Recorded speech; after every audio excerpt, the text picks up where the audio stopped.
Assalamualaikum warahmatullahi wabarakatuh. Perkenalkan, nama saya Saljibara di Kapelu dari kelas 11 IPS 5, ingin mempresentasikan tentang perlawanan di Ponegoro. Pengertian. Perang di Ponegoro adalah bentuk perlawanan bangsawan Jawa terhadap Belanda.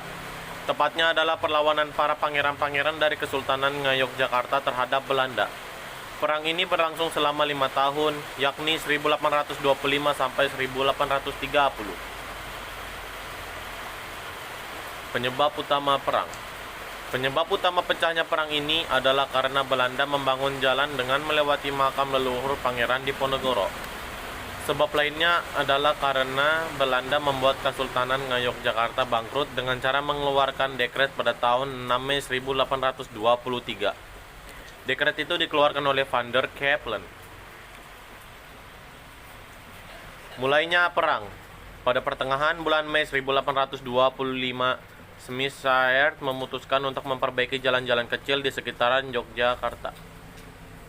Namun, pembangunan jalan yang awalnya dari Yogyakarta ke Magelang melewati Muntilan dibelokkan melewati pagar sebelah timur Tegarrejo, dan Belanda memasang patok-patok perbaikan jalan di sepanjang makam leluhur pangeran di Ponegoro.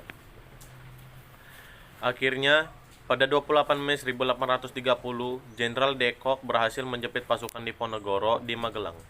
Di sana, Pangeran Diponegoro menyatakan bersedia menyerahkan diri dengan syarat sisa anggota laskarnya dilepaskan.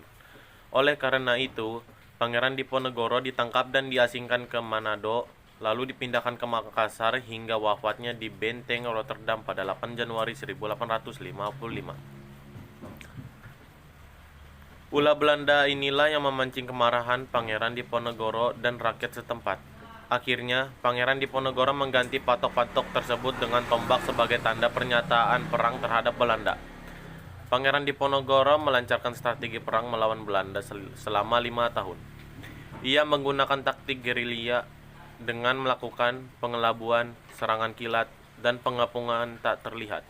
Sedangkan untuk melawan dan mengalahkan pasukan Diponegoro, Belanda yang dipimpin oleh Jenderal Hendrik de Kock menerapkan strategi benteng stelsel, yaitu dengan mendirikan benteng di setiap daerah yang dikuasai dan dihubungkan dengan jalan agar komunikasi serta pergerakan pasukan bergerak lancar.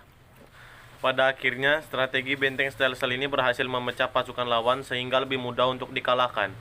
Di mana, pada tahun 1829, Kiai Mojo sebagai pemimpin spiritual pemberontakan ditangkap. Menyusul kemudian Pangeran Mangkubumi dan Panglima utamanya Alibasa Sentot Prawirodirjo menyerah kepada Belanda. Akibat perang ini, penduduk Jawa yang tewas mencapai 200.000 jiwa, sedangkan korban tewas di pihak Belanda berjumlah 8.000 tentara Belanda dan 7.000 serdadu pribumi.